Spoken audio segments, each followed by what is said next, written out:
¿Por qué el regreso de un solo hombre puede sacudir el destino de todo un continente? Saif Gaddafi ha salido de las sombras tras años de absoluto silencio, y su reaparición está causando ondas desde Trípoli hasta Ouagadougou. Este no es solo un evento para Libia, sino que tiene el potencial de alterar todo el equilibrio de poder en África del Norte y más allá. La pregunta no es solo qué significa para Libia, sino qué implica para millones de africanos que sueñan con autonomía y dignidad. Con el resurgimiento de Saif Gaddafi, se reabre el debate sobre el futuro de la nación, la soberanía y el papel de África en el escenario global. Pero, al mismo tiempo, emerge una nueva generación de líderes, como Ibrahim Traoré, que se está convirtiendo en símbolo de resistencia y de una África que no quiere seguir bajo tutela extranjera. Analistas advierten, este regreso podría cambiar alianzas históricas y acelerar el despertar africano. Si el continente ignora este momento decisivo, corre el riesgo de perder, quizá para siempre, la oportunidad de romper las cadenas impuestas tras el año 2011.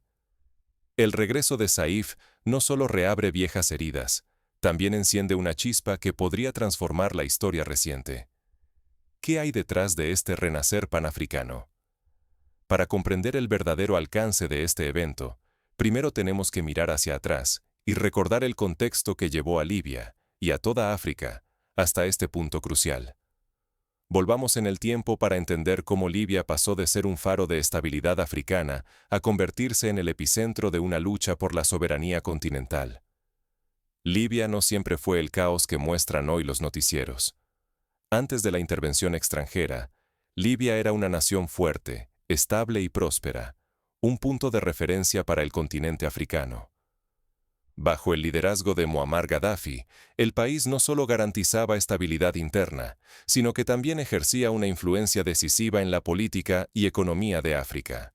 Gaddafi impulsó grandes proyectos de integración panafricana y desafió abiertamente el orden financiero impuesto por potencias externas. Su visión iba más allá de las fronteras libias. Apoyó bancos de desarrollo regionales, fondos de inversión africanos y movimientos de liberación, todo ello con la intención de reducir la dependencia del continente respecto a intereses extranjeros. La caída de Libia en el año 2011 no fue consecuencia de una debilidad interna, sino de haber sido percibida como una amenaza real para el sistema global establecido.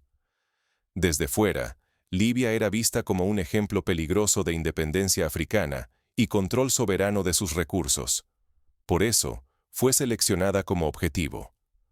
Los medios internacionales y ciertas potencias emplearon una narrativa cuidadosamente construida para justificar la intervención militar. La imagen de un país en crisis fue amplificada, distorsionando la realidad y preparando el terreno para el caos que vendría después. Lo que siguió no fue liberación, sino fragmentación, violencia y una profunda crisis humanitaria. El colapso de Libia envió un mensaje contundente a toda África.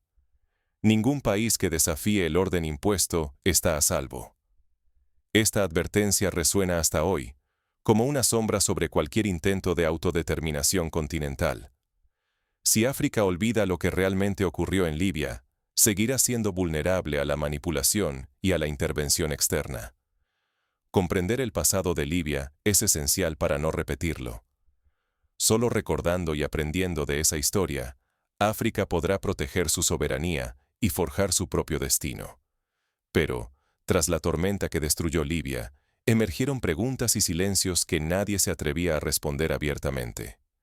Es en ese vacío donde comienza la segunda parte de esta historia, marcada por las estrategias ocultas y las voces que resurgen desde las sombras. A veces, el silencio es el grito más peligroso. Tras la caída de Libia, el paradero de Saif al-Islam se convirtió en un misterio. Hubo rumores.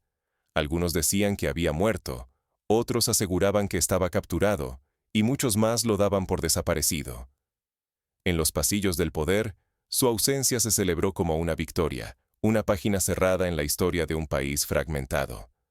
Pero en África, el silencio nunca representa derrota. Al contrario, aquí el silencio es un arte. Es estrategia, es paciencia, Es la calma antes de un cambio inevitable. En lugares donde la palabra puede ser utilizada contra uno mismo, saber callar se convierte en una herramienta poderosa de supervivencia y preparación. Mientras los medios occidentales borraban a Saif de la conversación, en aldeas y ciudades africanas se susurraba otra verdad. Jefes tribales, ancianos y jóvenes líderes intuían que el silencio de Saif era señal de cálculo, no de rendición. Sabían que, en el ajedrez africano, los jugadores más peligrosos no son los que hablan, sino los que observan y esperan su momento. Occidente, confiado en la desaparición del heredero, dirigió su mirada a otros escenarios. Se felicitaban por haber silenciado a una voz incómoda. Sin embargo, en las calles de Trípoli, en los desiertos del Sahel, en los mercados de Bamako y Ouagadougou, la posibilidad de un regreso seguía viva. Nadie olvidaba que la historia de África está llena de retornos inesperados. Fue en esos años de silencio cuando empezó a crecer la esperanza. La memoria africana, lejos de dormirse, comenzó a despertar. El colapso de Libia no solo dejó un vacío, sino también una advertencia. Sin liderazgo propio, el continente queda expuesto al juego de potencias extranjeras, a la manipulación y a la fragmentación permanente. Esa memoria encendió una nueva generación en el Sahel. Jóvenes como Ibrahim Traoré, en Burkina Faso, alzaron la voz para rechazar la sumisión y reclamar una soberanía auténtica. El eco del silencio de Saif se convirtió en inspiración. Si Libia podía caer y aún soñar con levantarse, todo el continente podía hacerlo también. El regreso de Saif, entonces, no es solo la historia de un hombre que reaparece. Es el símbolo de la resiliencia africana, una muestra de que, aunque quieran borrar el pasado y silenciar las voces incómodas, África sigue buscando su camino y forjando líderes capaces de romper con la dependencia. Ignorar el potencial de liderazgo propio es aceptar la condena a una eterna debilidad. Si África no reconoce el valor de sus propios símbolos y estrategas, quedará atrapada entre la división, la pobreza impuesta y la vigilancia constante de intereses ajenos. Pero el retorno de Saif no fue anunciado con discursos ni pancartas.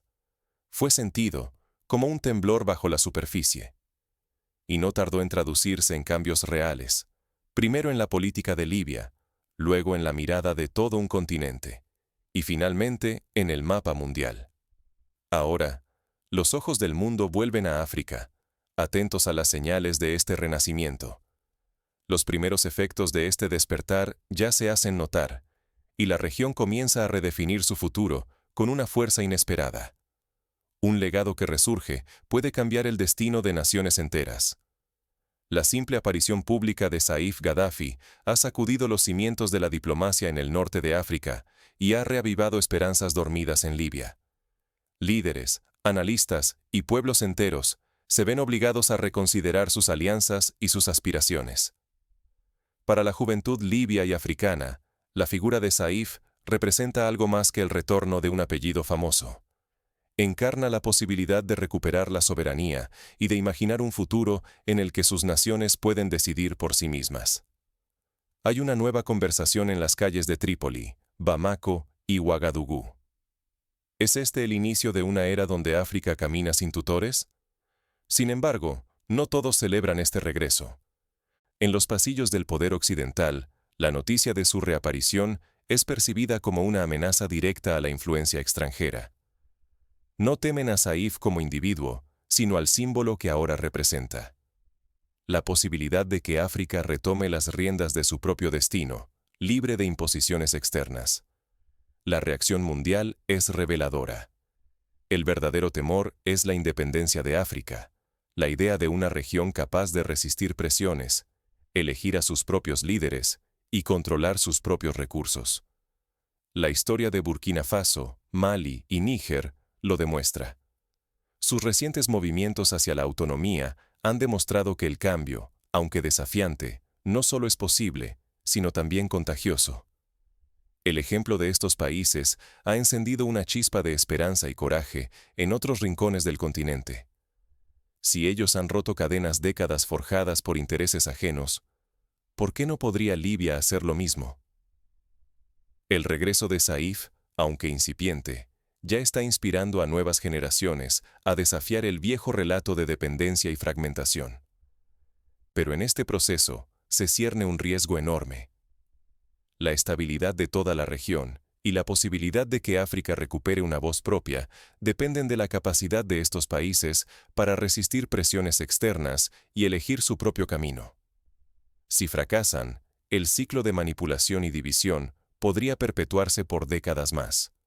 Si triunfan, podrían abrir la puerta a una nueva era de dignidad y poder colectivo. La pregunta ahora es, ¿cómo transformar este momento de esperanza e incertidumbre en acción concreta? ¿Cuál es el papel de cada espectador ante este renacimiento africano? Analicemos juntos qué lecciones nos deja esta coyuntura y cómo podemos reconocer, desde cualquier lugar del mundo, los signos de un continente que lucha por su autonomía. Olvidar la lección de Libia es renunciar al futuro de África. Cada vez que una generación africana ignora su propia historia, abre la puerta para que fuerzas externas dicten su destino. La soberanía no es algo que se concede, es un derecho que se defiende con acción y conciencia, día tras día. Quienes esperan que el respeto llegue por invitación, solo encontrarán sumisión y dependencia. La memoria histórica es nuestra primera línea de defensa frente a la manipulación mediática y política. Cuando permitimos que otros reescriban nuestros relatos, perdemos no solo el control de nuestro presente, sino también de nuestro porvenir. Recordar la Libia de antes de 2011, recordar los años en que los propios africanos trazaban su camino, es un acto de resistencia que incomoda a quienes lucran con la división. La fragmentación nunca ha sido accidental.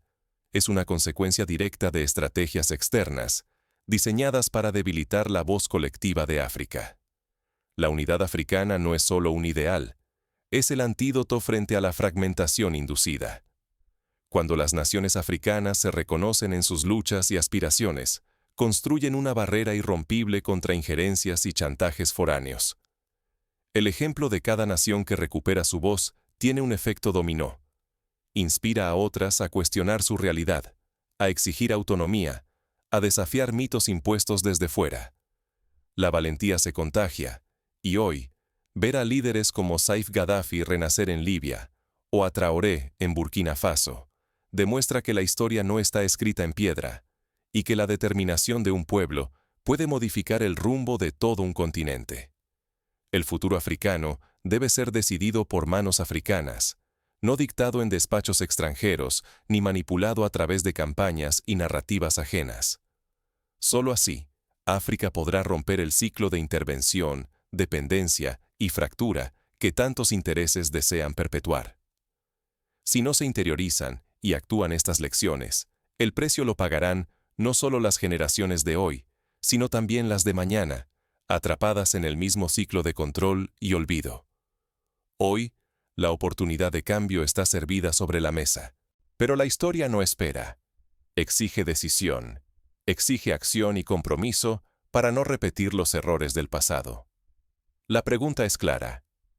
¿Está África lista para asumir ese reto y escribir su propia historia? Veamos ahora cuál es el camino que se presenta ante nosotros. El futuro de África no será escrito por otros, sino por quienes se atreven a reclamarlo. Hoy, la pregunta que nos trajo hasta aquí sigue abierta. ¿Está el destino de África ya decidido, o aún podemos transformarlo? La historia reciente, con el regreso de Saif Gaddafi y la resistencia de líderes como Ibrahim Traoré, nos muestra que el futuro no está grabado en piedra. Todo depende de nuestra capacidad de recordar, resistir y decidir juntos. El precio de olvidar nuestro pasado es demasiado alto. Si dejamos que otros escriban la narrativa, seguiremos atrapados en el ciclo de dependencia, fragmentación y manipulación que ha frenado nuestro desarrollo durante décadas. Pero si elegimos recordar y aprender, si miramos atrás para entender lo que se perdió y lo que se puede recuperar, entonces la próxima década puede marcar el renacimiento que tanto necesitamos. En este punto crítico, lo que está en juego no es solo el control de los recursos o la estabilidad política de un país. Es la soberanía de todo un continente, la posibilidad de que millones de africanos decidan su rumbo sin interferencias externas. Si no somos capaces de unirnos y actuar, corremos el riesgo de quedar atrapados para siempre en el pasado que otros diseñaron para nosotros. Sin embargo, hay señales de esperanza. El despertar de una conciencia panafricana, la valentía de pueblos que se niegan a rendirse, y la memoria de lo que una vez fuimos y podríamos volver a ser, son fuerzas que nadie puede detener. Este es el llamado a la acción. África necesita líderes que escuchen a su pueblo, pero también necesita pueblos que no tengan miedo de liderar. No basta con esperar a que las circunstancias cambien. La historia nos enseña que quienes esperan se quedan atrás. Ahora es el momento de recordar quiénes somos, de resistir las presiones externas y de decidir nuestro propio futuro. El verdadero poder africano nacerá de la unidad y de la determinación compartida. La próxima década será decisiva. Si elegimos la acción consciente, podemos recuperar la dignidad, el control sobre nuestros recursos y la voz propia que el mundo intentó silenciar. Pero si no aprovechamos esta oportunidad, corremos el riesgo de que la historia se repita y que el futuro de África siga siendo escrito por manos ajenas. Al cerrar este capítulo, recordemos, la batalla por África no termina aquí. Cada generación tiene su momento para decidir. Hoy, el continente mira hacia adelante, listo para reclamar lo que nunca debió perder.